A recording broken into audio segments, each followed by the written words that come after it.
Hello students, hope you all are healthy and welcome once again to my class. Today we'll continue chapter 4 of civics, that is functions of a democratic government. But before that students, I have given you answers of short question in homework. So let's discuss the answers of that question. After that we'll continue with our topic. So the first short question is, give a brief note on a democratic government. So the answer is, for a democratic government to work properly, it is important for people to be provided with certain rights and freedoms.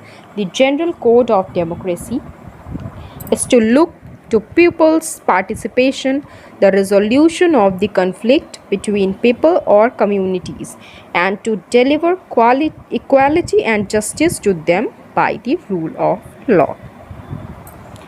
First answer completed. Now the second short question was, state any 4 features of a democratic government. And the answer of this question is, the 4 features of democratic government are, वैसे तो कई सारे feature होते हैं लेकिन इस question में सिर्फ 4 पूछे हैं तो हम सिर्फ 4 ही बताएंगे. So the first one is electing representatives, second transparent, responsive and responsible, equal participation. The fourth one is rule of majority. Second question completed. Third one is, what do you mean by majority rule? Majority rule का क्या मतलब होता है? And the answer is, once the people from different communities within a country elect representatives according to their different opinions, the existence of the majority rule comes into play. Now the fourth one question is, how does a government resolve a dispute? And the answer is, the process of resolution of conflicts depends on the actions of the people as per their disagreements, and government cannot control the outcomes. Now the answer of fifth question, how does a government provide fair judgment? So the answer is, government can do so by making the protection of the fundamental rights and freedom of the people its topmost priority. Now we'll continue with our topic. So our first topic is organized opposition party. So first, what is opposition party? Opposition, जिसको हम हिंदी में कहते हैं विपक्ष, विपक्ष दल. विपक्ष क्या होता है? When the majority party forms the government. Majority, the party with majority of votes, वो जीतने वाली पार्टी जिसके पास ज़्यादा वोट होते हैं, जो मेजॉरिटी वोट से जीत के अपनी सरकार बनाती है, वो मेजॉरिटी पार्टी कहलाती है. The minority groups left in the legislature forms the opposition party. और minority group कौन होते हैं? Minority are the other parties who are unable or who have not able to. Minority parties are the parties who have not collected the majority votes, जिनको ज़्यादा vote नहीं मिले हैं और वो जीत नहीं सकी इलेक्शन में, are the minority parties. And the group of minority parties left in the legislature forms the opposition party. और यही जो minority parties होती हैं, जिनको कम वोट मिले होते हैं या जो चुनाव में हार गए होते हैं, ये opposition का काम करते हैं, विपक्षी दल का काम करते हैं.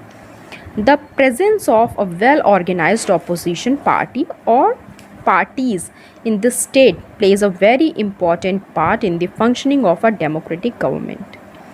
And the role of opposition is very important in a democratic government. लोकतांत्रिक सरकार में, डेमोक्रेटिक गवर्नमेंट में ऑपोजिशन का बड़ा ही महत्वपूर्ण रोल होता है, बहुत इंपॉर्टेंट रोल होता है. The opposition party keeps the policies and working of the government in check. So opposition work as watchdog. तो ये एक निगरानी का काम करते हैं। जो भी रूलिंग पार्टी होती है, जो भी मेजॉरिटी पार्टी होती है, वो सरकार जो जीतने के बाद काम कर रही होती है, रूलिंग पार्टी, उसकी जो भी पॉलिसीज़ होती हैं, रूल्स एंड रेगुलेशंस होती हैं, उसको चेक करने का काम कौन करता है? Opposition. They do so by constantly criticising the wrong policies of the government and making them compile and implement laws for the welfare of people. ये कैसे काम करती हैं? By constantly criticizing the wrong policies. अगर कोई भी गलत policy और कोई भी ऐसा प्लान एग्जीक्यूट किया जाता है रूलिंग पार्टी के द्वारा या गवर्नमेंट के द्वारा which is not in favour of the citizens of the country और the state, so the opposition raise the voice against them and constantly criticize the ruling party so that they can take their decision back and making them compile and implement laws for the welfare and force them. Opposition parties continuously force the ruling parties to make or implement laws which are favourable for the citizens of the country, जो कि हमारे देश के नागरिकों के हित में हैं, वही रूल्स और रेगुलेशंस बनाए जाएं या वही डिसीजंस लिए जाएं। The existence of an opposition party prevents the government from converting into a monarchy. विपक्ष का होना रूलिंग पार्टी या गवर्नमेंट को मोनार्कियल गवर्नमेंट में कन्वर्ट होने से रोकता है, बचाता है। अगर ऑपोजिशन नहीं हो, विपक्ष नहीं हो, तो जो रूलिंग पार्टी है या सरकार है, मेजॉरिटी पार्टी है, वो मोनार्की फॉलो करने लग जाएगी या एकाधिकार हो जाएगा उसके पास, वो सारे डिसीजंस खुद से ही लेगी।